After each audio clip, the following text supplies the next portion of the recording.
Hey everybody, Vince Dowd, the founder of hijackmind.com, and I've been working this morning on setting up a live stream, but I went to my business page this time and wanted to do that, and boy is that complicated. So I think that's not working. I'm going to delete that and just go from right here and share it. So let me just do this real quick, and that way nobody's confused with the other one that's on there. Okay. First of all, I wanted to welcome you. And by the way, if you're not getting my notifications, you can do so by going under your Facebook page and then under notifications, just put standard or under my Facebook page. Hi, Susan. Thanks for joining. Hi, Marie. So I was working on the Facebook business page and it didn't work out so well. So I guess I still have more work to learn to make that work. So hi, technology. Hi, Emmanuel. Nice to see you. So what I wanted to address today is something that I realized in my seminar this week in Toronto and throughout New York that people struggle with, and that's the questions they ask themselves. And what I want to do is take us back to like when I started my whole journey to really become successful, or to where I was, you know, I was struggling. I was $30,000 in debt, living with my mom, and I was miserable in my life. And what I did not know is the questions I was asking myself were causing me to get information that was actually accentuating more pain and more depression. So one of my mentors early on had me rethink the whole way that I was looking at everything. So if I can take you to an example, I would say, let's look at the stock market. And if I use the stock market, it's really simple to give this a visual understanding of the way we ask questions and why so many people seem to maybe not hit the mark, or maybe they fail. Maybe they continually ask the wrong questions and they get frustrated and they can't figure out why their life, whether it's in career, business, finance, relationships, spirituality, but why it's not taking off, why it's not moving to the direction that they want it to. So I'm going to use a stock market example because it makes such a good example on this. Now, obviously, money is not the only thing, obviously, but it's very visual and people understand it, so I like to use it because it gives a very visual explanation of what we do with our questions. So, for example, I went to a seminar back in 1995, and I was driving a taxi cab. I was delivering pizzas, and I was really frustrated, and I really wanted to make money, but nobody in my family ever made money. Nobody in my circle made money, and I had no idea what to do. And the internet wasn't really around, and so it was a world of just trying to figure it out on your own. And I went to this seminar, and the guy that was teaching stock market strategies, and he was selling a course like the Seminar Business does, and the course was like close to $4,000. And I thought, well, I can't afford to go to that course because I don't have $4,000 and it's expensive. So the questions I asked myself were, number one, how much is it? And that was $4,000. And number two was, can I afford it? And I knew I could not afford it. And what I learned after this process was that those are the wrong questions. Those questions have been inserted in our mind by marketing companies and by really our consumeristic economy to ask the question of whether or not you can afford something and how much does that thing that you want cost. Now, of course, today we know that people will go buy whatever they want to buy if they want it bad enough, even getting into debt for things that don't make sense. But I looked at that $4,000 course and I thought, that's too much money. I can't believe somebody would pay $4,000. Why would I do that, etc. So I talked myself out of it by the questions I asked. And what I was asking is really what we call consumer thinking. And the encoded pattern we have in our brain is really that of a consumer. So it carries over to everything, though, because we've been so ingrained with this question of how much is it, can I afford it, that it really causes issues in our investing or our businesses and so forth. So let me give you an example just recently. I have a coach that I'm looking at hiring, and she's really, really good. The energy is great. I felt like the energy is more resonating with who I am. She typically only works with women, but I decided I want to bring her aboard. So she gave me her fees, and one of the fees is $2,500 for 2 hours. $2,500 for 2 hours, and I'm thinking 2 hours is not very long. But here's what I changed my questions. I used to be able to say, that's too much money. How much is it? That's too much. Now I can afford it, but like in the past I would have said, well, I can't afford that, right? Her monthly fee to coach is $5,555, and that would be just for like 4 hours a month. But here's the questions now that I ask myself, and I've learned this through making money, not only in business, but the stock market and real estate. So here's how an investor and the mindset of an investor or an entrepreneur will ask the questions versus somebody with a job mentality or somebody that maybe is a shopper or a consumer mindset. So let me go back to use the example when I was in the stock market course. My very first very expensive paid training was back in 1995. And he put up the price of $4,000. And I thought, I can't afford that. It's too much money for me. I'm broke. So all these things were programs. So what I learned to do was to ask different questions. So here's the number one question you should ask when you're presented with an opportunity. Obviously, there's going to be a price, and you need to know what the price is, but there's a price to pay for everything. In relationships, in health and well-being, it might be a monetary price, it might be a physical price, it might be a time price. There's always going to be a price. So yes, it's important to know what the price is. What's the price of whatever it is that's being offered? In this case, using money, it was $4,000 for that 3-day training called the Wall Street Workshop. And the next question I learned that I should have asked, which I didn't, was, what's the value? See, and that's where people drop the ball.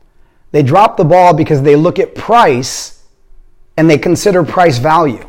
So as my stock market mentor early on showed me, that price and value are two completely and different things, distinct. Awan, hi, Awan, how you doing? There is a price to pay for everything. Yep, that's right. And Marta says, what's the value? Yep, that's right. So here's the interesting thing. The value of something and the price are two different things. So in the stock market, I will give you the psychology of this. Price itself moves and fluctuates based on human emotion. So price itself is something that happens when mass mind or mass psychology enters the picture. So we might hear some news, for example. Let's just say there was a stock. Now I'm talking stock, but keep in mind this is about anything from relationships to business. But stock is so easy to understand because it's a business. And let's say there's a stock that's trading at $10. And today there's some news that comes out that talks about potential of them being taken over by a much bigger company at a much higher price. Well, because of mass hysteria, the masses will hear that and they'll believe that it's undervalued at $10, so they'll start buying it and the stock will shoot up. Now, because mass psychology doesn't know how to exactly figure the exact price, it will overshoot and undershoot when it moves. This is what always happens. Everything goes to extremes. So what happens is it's moving up or down based on the news or the noise. And that would be considered price. But price is usually only reflected based on the current information. So what value is then? Value would be the perception of the buyer.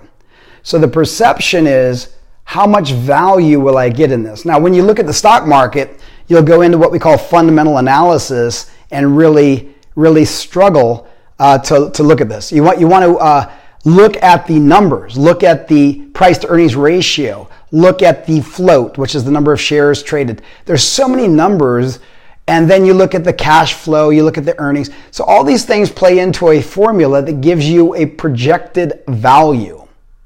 Now, if you ever watch Warren Buffett, Warren will tell you that he buys undervalued positions. And if you can go into a company or an apartment complex or a business or a stock, and you can buy it under the value of what it actually should be priced at, then you got a deal, right? So price might be here and value might be here, which means you'll be overpaying. Or price might be here and value might be here, which means you'll be getting it on sale. And sometimes price and value will actually hit the mean and you'll get it for fair value at that price. But there's work that it takes on that. So just so you understand price and value, I wanted to make sure that's clear. So when I looked at the stock market seminar at $4,000, I was thinking it's expensive because I was comparing it to the fact that I did not have $4,000. I didn't have any money in my bank account. So to me, it looked very, very expensive. And the challenge for me on that was very simple, that I thought if I don't have money, it's expensive. But the truth is, because I don't have any money, that is my filter. That's what I'm looking at in the world, and I'm realizing that I will never be able to make money if I always think that money's expensive, because I'm coming from a very lack mentality. So here's what I learned. Number one, ask the question when you see any price. Ask the question, what is the price? That's important. Number two question, what is the value? So for example, when we're offering a program, for example, I'm building my coaching program now, and what my goal is to give tremendous value to my clients, which means they'll pay a price, but I don't want them to have a fair value in what I offer them. I want to make sure I give them at least 10 times more value than they pay for. So if, let's say I have a price up here that I'm charging, let's say $15,000 for coaching, just like this lady's going to do with me, $16,000. I want to know that out of that $16,000 that I pay, I'm going to get a return on my investment of, let's say, 10x. Okay, 10x is 10 times the amount that I'm paying. Now, you can do this in a way where you offer value and you drop your price and give them tremendous value, because like the stock market, your price might drop to give more opportunity for people to come in and buy. But the key is, no matter what it is, we want to make sure there's a lot of value in it. That's number two. So what's the price? Number two is, what is the value? The third question that my mentor taught me was, and I'll give you an example. I'm sitting there looking at this trade, and I was brand new to trading. I had like $1,000 in my brokerage account. That's all the money in the world really I had. I had my hand over the mouse. I'm looking at this trade going, oh my God, I could make some money. What if I lose? I could lose money. I could make money, I could lose money. And I'm thinking, and I'm so fearful to push the button. And my mentor looked at me and said, what are you doing? And I said, I'm trading. And he said, you're not trading. I said, I'm thinking about trading. And he said, you don't make money thinking. But what he did is he came over and he asked me a bunch of questions about what was going on in my head. And he determined that I was thinking like a consumer. I was asking, how much is the stock? It was trading at $20. And my next question was, can I afford it? I only have $1,000 in my brokerage account. And he told me it doesn't matter if you can afford it. That has no relevance. Because if it's a great deal, you should find the money to be able to afford it. Like you take advantage of great deals. Otherwise, you'll never make money. But he goes, the reason you're afraid to push the button is because, number one, you don't know the potential return on your investment. So he showed me, after you figure out the price and the value, and we calculated the value with fundamentals, he said, then what you got to do is look at the return on investment, the ROI. So the return on investment means if I put in $20 per share, how much am I going to return on that $20? So the only way we could know that is to look at the fundamentals to see what the value of the company is. And if the company really is on sale at 20 and it should be trading at 40, well, then I know that if I buy it at 20 and it goes back up to 40, I make 100% rate of return. Hi, Carla. Hi, Carrie. How you doing? So here's the thing. It makes sense if a stock's on sale. You buy it at 20, sell it at 40, you make 100% return. The return on investment is critical. Now, if I got 100% return, he asked me, he said, Vince, would you like 100% return? And I said, yes, I've never had one, so it would be nice. So he goes, why aren't you pushing the button? We've calculated the value, and based on history, based on the numbers, potentially this thing will go back up to 40 in some point down the road. Now, it could be a couple months, it could be a year, but it's still a really good return on investment potential. And it came down to the next question, which I'm afraid that if I push the button and I buy it, I could lose all my money, because even though it's at 20, and it could go to 40, it might go to 0. I mean, let's face it, we don't know what's happening in the future, and I don't know who's going to come into the market and who's going to go out of the market. So what I did is I said, I'm afraid. I'm afraid to push the button because I'm afraid I'll lose. Now, this was very powerful because this is the mindset that we all have oftentimes, is our fear of loss is so great. And the fear of loss freezes us. We're afraid to lose. And a lot of times we're afraid to win. A lot of people are psychologically not programmed to win, and they feel very uncomfortable when they win because they become more visible. And if you're not used to being more visible, you don't want to be. So you'll sabotage yourself. So he hit me with the fear of loss. He said, okay, well, let's mitigate the loss. So when you enter into a position or a price, you want to look at the risk. And he said, if you used your entire $1,000 to buy the stock, what is your risk? I said, well, it's $1,000. It would be all my money that I have. And he said, yes, that's correct. And if you lost $1,000, is that going to kill you? And I said, well, right now, yes, because I was not making any money. And I really, really was in a position where I was living with a table in my apartment in Seattle and an air mattress, and that's it. I had no furniture. And I had enough to pay the rent, and I had $1,000 in my trading account. So he goes, okay, so that what we got to do is mitigate risk. We've got to know before we enter our exit. So we got to know our exit before we enter. And now I find this very interesting because most people don't even look for exits. They go into a movie theater, they don't look at where the exit is. And today with fires and shootings and who knows what, people don't know where to go, so they panic. But if you know your exit well before everybody else, and you've checked the exit, you know you can get out, and you know no matter what happens, worst case, you have a beeline to not only one exit, but there could be multiple exits. So he goes, what's your exit? And he showed me how to set a stop loss. And a stop loss is basically a hard order that you put underneath the market price. So if the stock, let's say, was at 20 and it goes down to 18, which is $2 down, I lose $2.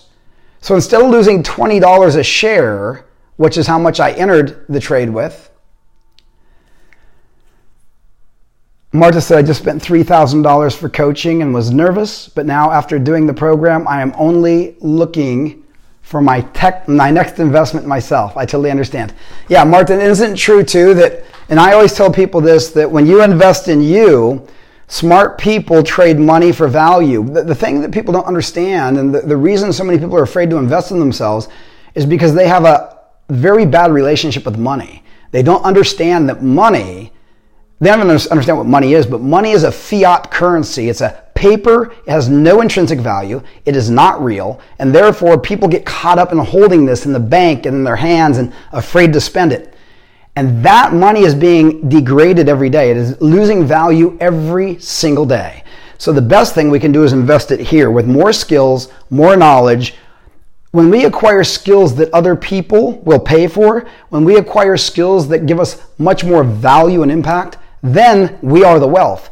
But if we trust that the wealth is the wealth, which is external wealth is not real wealth. That's why I call myself the internal wealth strategist, because the real wealth is us. But we've got to get the skills to be able to continually, in no matter what economy, make money. Okay? So just back onto track with what I was talking about on the risk. So now I have this risk set up where I know that the worst case will happen. If it goes down, I lose $2. If it goes up, potentially to that $40 mark, I'll make 100% return.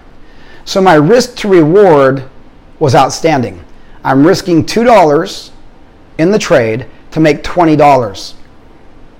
Now that's a phenomenal risk to reward result. And by the way, here's what happens. When you mitigate the risk, then you can take action quickly. All of a sudden, my fear response, my analysis of paralysis, which a lot of people get into, they think too much. Like even this week, I had people in the seminar go, well, I got to think about, getting trained for my business. I'm like, wait a second, you're in business. You're not growing your company well. You're not excelling. There's no such thing as stability in business. You're not growing. You're not becoming. You're stuck. But you have to think about investing in your business to get more knowledge, to get around more people that are in the same mindset. See, that idea of analysis paralysis actually causes people to lose. One of the first books I ever read was Think and Grow Rich, and Napoleon Hill said in Think and Grow Rich that successful people are decisive in nature. They make quick decisions. And that's what I found. The people that were trading and making millions of dollars could take a trade like that. They see it, they know, they've been putting their effort into understanding, and they get in the trade and take it. People that had to think about it, and by the time they got the courage to push the button, the trade is actually gone, they missed it, or they get into the trade, but they chase the trade. And when you chase the trade, the higher it goes up, the more chance it's going to reverse and correct. So they ended up buying high and selling low instead of buying low and selling high, or buying high and selling higher on strength. So it's really our mindset and the questions we ask that cause the issues. So in business, here's what I want you to do. In investing, in real estate, in the stock market, ask these questions. Number one, what's the price? If there's no price, there's no skin in the game. Number two, what's the value? And now sometimes it's going to be hard to determine value. When you're getting coaching, for example, you might not know the value up front. You're going to have to just realize that the skill sets, if this person is good, they're going to help you to gain more value in your skills. And there's tremendous value in getting specialized knowledge, all right? But then you got to ask about what is the return on investment. Now, I know that one little nugget that you learn from anybody could put, $10, $20, $80, $100,000 in your pocket in business. I've had it happen to me where just one little thing I was doing wrong that you don't even think about, that maybe you didn't even see in the business. You change it and it changes the entire course of your company or your investment or your entire life. And then also, what's the risk? And the key is to make sure you can move into this with risk, that if you lose everything in that investment, that you're okay. And still you'll be okay anyway. I mean, I've lost my money twice and got wiped out. The second time I lost everything. But I came back. And the reason I was able to come back very quickly is because for all the years from 1995 until I lost my money in the real estate collapse, I had been investing hundreds of thousands of dollars into seminars, mentors, books, tapes, libraries, home study courses, traveling, and learning by being around a network of people. And so I learned skills to make money. So when I lost everything, when I came back out, I had the skill set to make me very good money very quickly. Like the average person has to go out and get a job and work for maybe a year to get caught up after they went bankrupt or foreclosures. And it takes them forever. For me, it was like that, because all it took me is one weekend and bam, I generated like $15,000 in a weekend. Now, when I was in my 20s, it took me half a year of going to work and fighting traffic to make $15,000. So, very quickly I was able to put money back in the accounts and start to grow again. But this time armed with knowledge of what I did wrong. And that again, what I did wrong that wiped me out was I didn't do my due diligence in real estate. I trusted the people around me without studying what they were doing. I didn't go down and see the properties in South Florida. Therefore, it was trust, and trust will hurt you in business. What you need to do is you can trust but verify. Trust but check.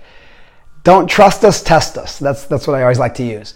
So I didn't do that. Secondly, I over-leveraged myself. I didn't understand real estate enough to know that potentially if one or two houses went down, it would start a domino effect.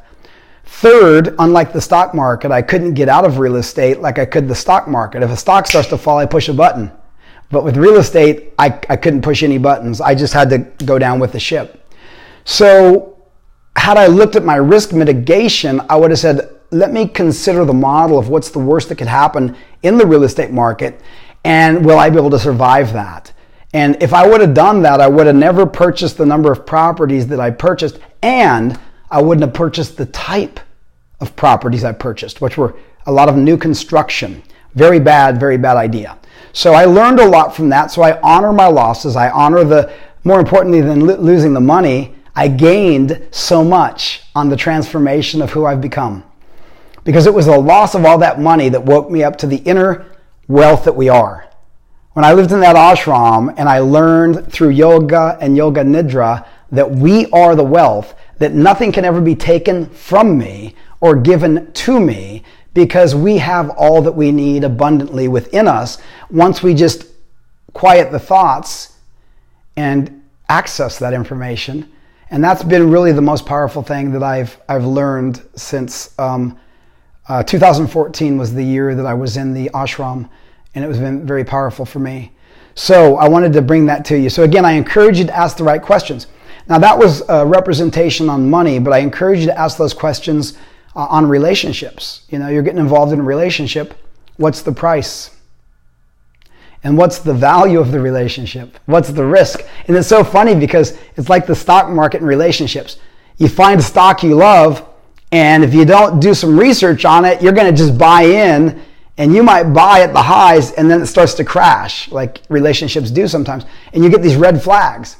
And that could be the stock going down, but instead of you having a stop loss and getting out and seeing that this is a problem, what we tend to do is we double down.